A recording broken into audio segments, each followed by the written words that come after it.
Saya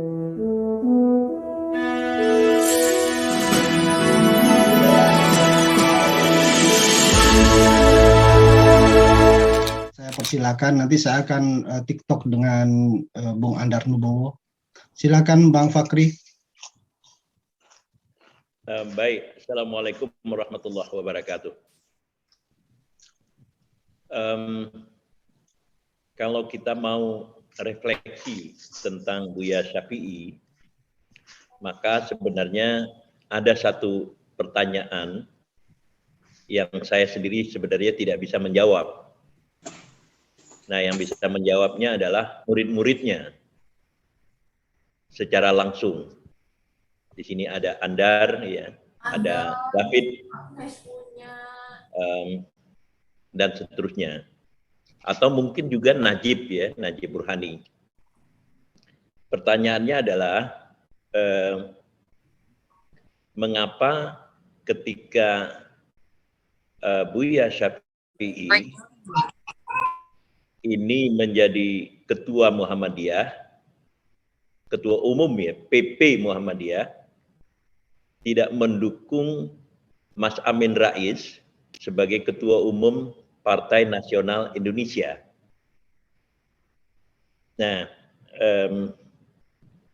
ini adalah pertanyaan penting sebagai penanda tentang, dalam hipotesa saya, ya, tentang perubahan, ya, sikap politik dari Buya Syafi'i. Gitu. Nah, walaupun mungkin, ya, sebelumnya kita sudah ketahui bahwa hubungan antara Buya Syafi'i dengan Mas Amin Rais itu dibandingkan misalnya dengan Nurcholish Madjid jauh lebih dekat dengan yang terakhir, yakni dengan hubungan antara antara Buya Syafi'i dengan Cak Nur. Dan ini memang bisa saya buktikan ketika pada 1982 atau 83 saya dan Cak Nur diundang untuk ceramah di UII pada waktu itu, dan Buya Syafi'i hadir. Yang karena saya tidak tahu, saya mengira Buya Syafi'i itu adalah Mas Amin Rais pada waktu itu, gitu. Dan mereka sangat akrab. Lalu kemudian diskusi-diskusi berlanjut setelah acara di UI itu berlangsung. Nah, jadi kembali kepada pertanyaan yang pertama saya tadi, gitu. Kenapa Buya Syafi'i sebagai ketua umum PP Muhammadiyah itu tidak memberikan dukungan politik kepada Mas Amin Rais sebagai ketua umum Partai Amanat Nasional? Nah, jawaban yang expected itu bisa kita berikan. Misalnya Buya Syafi'i ingin mempertahankan independensi PP Muhammadiyah, gitu. Itu samalah seperti misalnya HMI. Jadi begitu Anda menjadi HMI, Anda harus independen dari seluruh kekuatan-kekuatan politik manapun, gitu. Nah, untuk konteks Buya Syafi'i bisa juga kita anggap semacam itu, gitu. Nah, kenapa ini pertanyaan saya tidak bisa jawab, ya. Tetapi kenapa saya tanya, ya, pertanyaan semacam itu, gitu. Kenapa saya angkat pertanyaan yang semacam itu, gitu. Karena saya mengenal Buya Syafi'i sebelum masa reformasi, gitu. Jadi sejak 1980-an saya melihat, ya, Buya Syafi'i itu adalah, ya, gagasan-gagasan Buya Syafi'i itu adalah tegak lurus dari apa yang difikirkan, ya, oleh Young Islami Ten Bond. Jadi satu organisasi Islam yang berdiri, ya, pada sebagai respons ya Islam terhadap proses modernisasi, mungkin juga lebih tepat westernisasi yang disodorkan oleh Belanda. Nah, Young Islami ten Bond ini kemudian tegak lurus dengan Masyumi. Gitu. Nah, saya memperkirakan bahwa Buya Syafi'i sampai dengan 1990-an itu adalah ya seorang tokoh pemikir yang ingin ya mempertautkan antara keislaman gitu dengan kemodernan gitu. Dan dalam hal ini ya walaupun dengan artikulasi yang berbeda, gagasan dari Buya Syafi'i dengan Cak Nur itu tidak jauh berbeda gitu, atau relatif sama gitu. Nah, juga itu terlihat pada disertasi dari Buya Syafi'i gitu. Nah, jadi itulah latar belakang lahirnya ya pertanyaan saya gitu. Oke, yang kedua, secara spekulasi saya ingin mengatakan bahwa ketika Orde Baru jatuh, lalu kemudian muncul ya PDIP di bawah kepemimpinan Megawati atau Mbak Mega, maka struktur baru tampaknya struktur politik baru tampaknya menginspirasi pandangan-pandangan politik dari Buya Syafi'i. Nah, apa yang saya maksudkan dengan pandangan politik ini, itu adalah pandangan politik keagamaan. Jadi, di sini ya, kita melihat tiba-tiba Buya Syafi'i itu mendapatkan satu inspirasi, terutama ketika Buya Syafi'i itu bertemu dengan suaminya Mbak Mega. Siapa suaminya Mbak Mega itu? Pak Taufik Kemas. Ya, Taufik Kimas. Gitu. Nah, Taufik Kimas itu punya latar belakang Minangkabau dan punya latar belakang Masyumi yang kemudian masuk ke dalam GMNI. Gitu. Nah, jadi secara spekulatif saya ingin menyatakan bahwa kebangkitan PDIP ya, PDIP yang sekarang didukung oleh Zuhairi Misrawi tadi, gitu, dengan batik merahnya itu menarik perhatian Buya untuk ya melihat ada elemen-elemen Islam di dalam PDIP. Jadi kontak ya pribadi yang berlangsung antara Taufik Kimas dengan Buya Syafi'i Ma'arif itu memberikan pandangan baru. Gitu. Jadi secara perlahan-lahan image Buya Syafi'i tentang ya pemikiran dia di masa lalu yang dipatrikan di dalam disertasinya, lalu kemudian di dalam ucapan-ucapannya, ucapan Buya itu kan yang terkenal umat Islam 1000 tahun berhenti berpikir ya. Itu kemudian berubah gitu ya. Lalu kemudian Buya muncul sebagai sosok seperti yang kita lihat sekarang ini. Nah, yang ketiga yang mau saya katakan adalah bahwa juga mungkin Buya Syafi'i itu ingin ya tampil secara distintif setelah kejatuhan Orde Baru.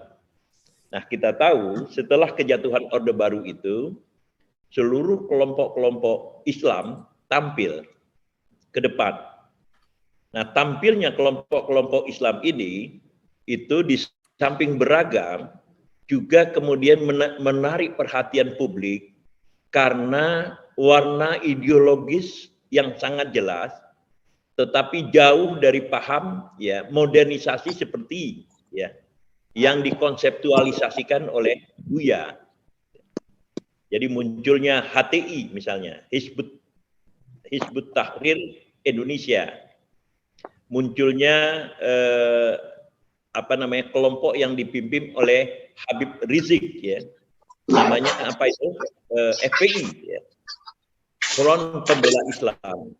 Lalu kemudian munculnya kelompok-kelompok yang kira-kira ya bisa dikaitkan dengan itu semua. Nah, bagi Buya yang ya akar intelektualismenya itu berada pada Yong Islami Tenbon, seperti yang saya katakan tadi, munculan kelompok-kelompok yang semacam itu itu tidak cocok di dalam struktur intelektualnya. Kalau di dalam bahasa Aceh itu disebut tidak gatuk gitu. Tidak gatuk ya dengan struktur intelektualnya. Itu bahasa Jawa. Betul itu. Bahasa Aceh itu. Bahasa Aceh. Gitu. Jadi bukan otak-atik gatuk ya. Nah, ini yang menyebabkan kemudian Buya Syafi'i melihat ya nasionalisme sebagai sebuah lapangan baru yang harus diperjuangkan gitu. Bukan sebuah nasionalisme yang yang sempit ya, maksud saya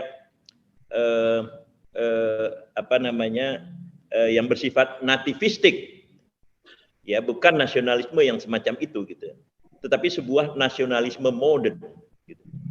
Nah, Buya ya sampai dengan akhir masa hidupnya itu lebih tampil ya sebagai pejuang demokrasi yang bersifat nasionalistik, atau ya seorang nasionalis yang menggunakan ya demokrasi sebagai wahana ya perjuangannya untuk ya kesederajatan masing-masing kelompok, termasuk masing-masing kelompok agama gitu.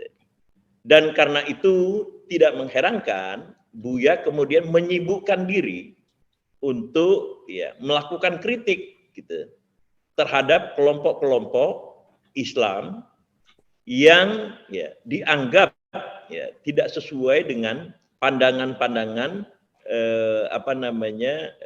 intelektualnya yang sekali lagi berakar pada Yong Islami Tenbon itu tadi gitu.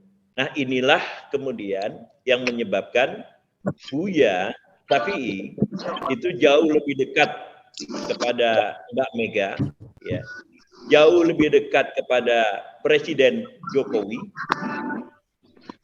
daripada kemudian tokoh-tokoh Islam yang dahulu ya menjadi sahabat-sahabatnya gitu. Oke, terakhir saya hadir di masjid besar ya, Keraton, pada waktu jenazah Buya itu disemayamkan, dan jenazah Buya di Keraton Yogyakarta itu cukup lama ya, cukup berjam-jam diletakkan di ya. Sampai kemudian walaupun saya telat ya, saya sampai ke sana pada pukul 3 sore itu masih sempat ya melakukan sembahyang jenazah untuk Buya Syafi'i gitu. Nah, seorang wartawan kemudian mewawancarai saya, apa arti itu gitu. Karena jenazah Buya disemayamkan selama berjam-jam gitu. Saya kemudian mengatakan bahwa telah terjadi ya, pergeseran konseptual dari kalangan keraton, terutama itu kaitannya dengan Sultan Hamengkubuwono ke-10. Karena Sri Sultan lah yang meminta agar supaya jenazah Buya itu disemayamkan di Masjid Keraton. Dan sepanjang sejarah yang saya ketahui, ya, yakni sejak abad ke-17 ya, jadi 1600-an, atau misalnya di ujung abad ke-16 ketika Mataram didirikan, tidak pernah ada terjadi ya, suatu event yang begitu istimewa bagi ya seorang yang tidak berasal dari keraton, bahkan seseorang yang tidak berasal dari Jawa itu sendiri. Gitu. Karena kita ketahui Buya Syafi'i itu berasal dari Sumatera Barat. Nah, jadi kemudian saya katakan bahwa karena ya menampung Buya di Masjid Keraton itu adalah inisiatif dari Sri Sultan Hamengkubuwono ke-10, maka telah terjadi shifting atau telah terjadi pergeseran konseptual tentang siapa yang dianggap bangsawan. Jadi khusus di dalam konteks Buya Syafi'i ini, maka Buya itu telah dianggap sebagai bangsawan besar oleh Sri Sultan Hamengkubuwono ke-9, kendati pun Buya bukan atau tidak mempunyai darah biru dari Keraton Yogyakarta. Nah, di sini ya, sebagai penutup, kita melihat ya bahwa kehadiran Buya Syafi'i di Yogyakarta itu memberikan perspektif ya budaya keagamaan tertentu terhadap jantungnya, atau di dalam bahasa Aceh pusering ya, pusering tanah Jawa, jantungnya tanah Jawa tadi gitu. Karena Buya disemayamkan di situ, lalu kemudian Presiden Jokowi dengan sengaja terbang dari Bali ya, tanpa kendaraan-kendaraan dinas kepresidenan sampai ke masjid itu dan ikut ya mensembahyangkan ya jenazah di sana. Baru setelah itu iring-iringan mobil Buya seperti yang kemudian saya lihat ya sambil ya minum degan. Degan ini bukan the man behind the gun ya, tetapi kelapa muda. Iring-iringan mobil Buya itu bergerak ke Kulon Progo. Di sanalah Buya dimakamkan dan diistirahatkan untuk selama-lamanya. Kita tentu kemudian akan menyusul, tetapi inilah kira-kira refleksi kita tentang Buya di ujung ya akhir ujiannya yang sangat produktif. Terima kasih. Assalamualaikum warahmatullahi wabarakatuh. Waalaikumsalam warahmatullahi wabarakatuh. Terima kasih Bang Fahri Ali, seorang sosiolog kita dengan telikan-telikan sosiologis dan juga secara intelektual. Saya kira makin memperkukuh bahwa Buya Syafi'i Ma'arif adalah guru bangsa. Beliau seorang Muslim sejati, seorang Muhammadiyah sejati, sekaligus seorang warga negara Indonesia dan juga bagian dari kemanusiaan universal. Terima kasih Bang Fahri Ali atas refleksi kritis, intelektual dan sosiologisnya. Dan saya kira kita akan minta refleksi selanjutnya dari Bang Dubes London, Bang Dr. Rizal Sukma untuk memberikan refleksinya. Beliau juga murid ya, kesayangan atau murid kinasih dari Buya Syafi'i Ma'arif. Waktu karena ini panjang antriannya, jadi maksimal 5 menit saja. Terima kasih. Silakan Pak Dubes. Terima kasih Andar. Assalamualaikum warahmatullahi wabarakatuh. Menjadi menarik ya, karena yang trigger diskusi ini Bang Fahri Ali Jadi banyak hal yang sebenarnya ingin saya respon, tapi saya kira kita waktunya tidak cukup. Jadi mungkin nanti David dan Andar bisa bikin session khusus ya tentang peran Pak almarhum Pak Syafie Ma'arif di dalam politik. Hanya mungkin singkat saja, Bang Fakhri masih ya di sini. Saya kira pertanyaan-pertanyaan Bang Fakhri itu jawabannya itu ada di buku ini. Ini buku yang saya kira jarang dilihat, jarang disebut-sebut, itu tentang yang autobiografi Pak Ahmad Syafie Ma'arif ya, yang titik-titik kisar di perjalananku. Itu pertanyaan bagaimana posisi Pak Syafie di dalam pemilu 2004 itu dijawab dengan sangat detail oleh Buya Syafie di dalam buku itu. Dan banyak hal yang saya kira juga bisa dicari jawabannya di buku itu ya. Nah, hanya saya ingin merespon sedikit. Saya kira tidak tepat kalau dikatakan bahwa Buya Syafie itu tidak mendukung Pak Amin Rais ya sebagai calon presiden pada pemilu 2004.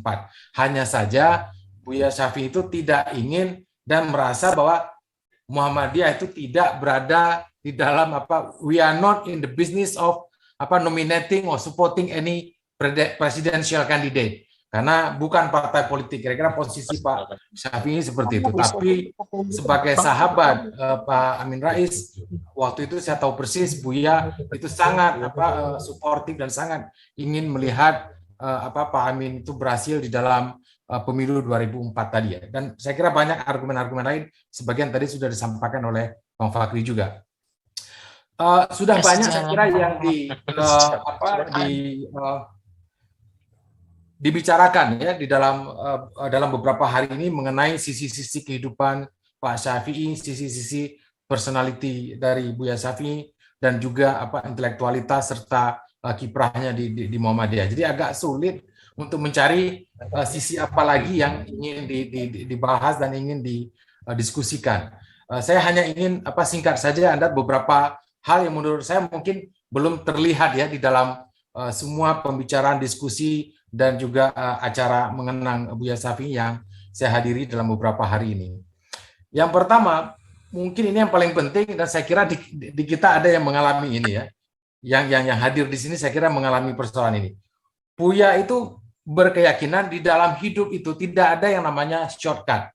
Jadi tidak ada jalan pintas. Jadi semuanya itu harus merupakan sebuah perjuangan, sebuah pergulatan gitu ya.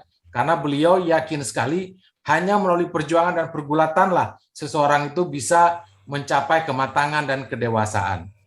Ini ada cerita menarik. Jadi ada seorang anak muda Muhammadiyah, itu saya ingat betul kami menemui Buya Syafie ketika itu beliau lagi nginap numpang di rumah sahabatnya almarhum Pak Dedi di sederhana di Jakarta. Nah, teman ini itu bertanya kira-kira, Buya, ini gimana caranya untuk bisa menjadi anggota DPR ya dari sebuah partai politik besar. Buya lalu mengatakan, kau mau jadi DPR pusat, kau mulai dulu jadi anggota DPRD Kota Bekasi. Nah, itu nanti baru setelah matang di situ naik ke DPRD provinsi, baru kemudian naik ke DPR pusat. Jadi itu yang malah padahal ini teman ini adalah salah satu murid kesayangan Buya Syafie juga ya. Tapi beliau mengatakan kalau ingin meniti karir di bidang politik harus matang mulai dari bawah. Jadi Buya menolak untuk menggunakan kedekatan beliau, kemudian menggunakan pengaruh beliau untuk menciptakan shortcut ataupun jalan pintas bagi kader-kader di Muhammadiyah. Yang kedua yang juga saya kira cukup ekstrim ya dalam pribadi Buya itu adalah Buya benar-benar merupakan seorang pemimpin yang memiliki degree of autonomy yang sangat besar. Jadi independensi dalam pengertian tidak ingin mengganggu dan merepotkan orang lain itu sangat tinggi. Saking tingginya sikap Buya yang tidak ingin merepotkan orang lain, pada akhirnya orang juga jadi repot gitu. Jadi ada beberapa cerita yang kami alami mengenai hal ini. Seperti pada suatu hari saya mendapat kabar bahwa Buya sudah dirawat di rumah sakit. Ini kira-kira 15 tahun yang lalu ya. Kemudian di Rumah Sakit Islam Jakarta di Cempaka Putih. Kami ke sana dan ya berceritalah Buya bahwa dari jam 9 malam itu perut beliau tuh sakit sekali.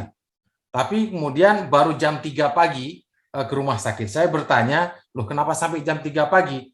Jawaban beliau sederhana, tidak enak membangunkan supir yang tidur di Menteng Raya untuk minta diantarkan ke rumah sakit. Jadi beliau itu betul-betul tidak ingin merepotkan orang lain ya, sampai kepada titik di mana memang sudah tidak bisa lagi melakukan sesuatu secara independen, secara otonom. Dan itu saya kira sebuah sikap yang sedikit banyak juga menjadi inspirasi bagi banyak para pemimpin Muhammadiyah sekarang ini. Jadi Buya Syafi'i ini benar-benar menjadi contoh teladan bagi kami di Muhammadiyah. Yang ketiga, saya tetap masih sangat ingat tahun 2003 kalau tidak salah, Buya Syafi'i Ma'arif itu sangat besar perannya di dalam mencoba untuk mendekatkan dan membangun persahabatan tidak hanya secara personal tapi juga secara institusional, secara kelembagaan antara Muhammadiyah dan Nahdlatul Ulama. Pada waktu itu saya diajak oleh Buya untuk membuat sebuah gerakan moral anti korupsi ya bersama-sama dengan sahabat-sahabat dan teman-teman di Nahdlatul Ulama. Kemudian kita bekerja untuk bagaimana membangun dan mengkampanyekan pentingnya good governance di dalam menjalankan negara dan juga dalam menjalankan organisasi baik itu Muhammadiyah maupun Nahdlatul Ulama. Dan ini menjadi semacam platform yang membuat kedua belah pihak itu saling memahami, saling mengerti dan juga menjadi sahabat dekat. Dan banyak saya kira di sini Gusmis juga saya kira banyak di antara kami juga mengenal Gusmis lewat program-program seperti itu. Yang terakhir anekdot saja, ini menarik. Buya ini sangat suka makan otak ya, terutama makan Padang. Jadi setiap kita habis meeting misalnya di Menteng Raya itu selalu berakhir dengan pergi ke restoran Padang. Dan saya waktu itu dengan Raja Juli Antoni dan Pramono Tantowi ya, yang mantan KPU itu bingung ya, karena setiap datang ke warung Padang di Jalan Juanda itu Buya selalu memesan otak. Dan ini tentu merisaukan kami ya. Sehingga kemudian kalau nggak salah Raja Juli Antoni yang mengatakan kepada pemilik restoran dan juga orang-orang di restoran itu, kalau Buya pesan otak, bilang saja otak sudah tidak ada.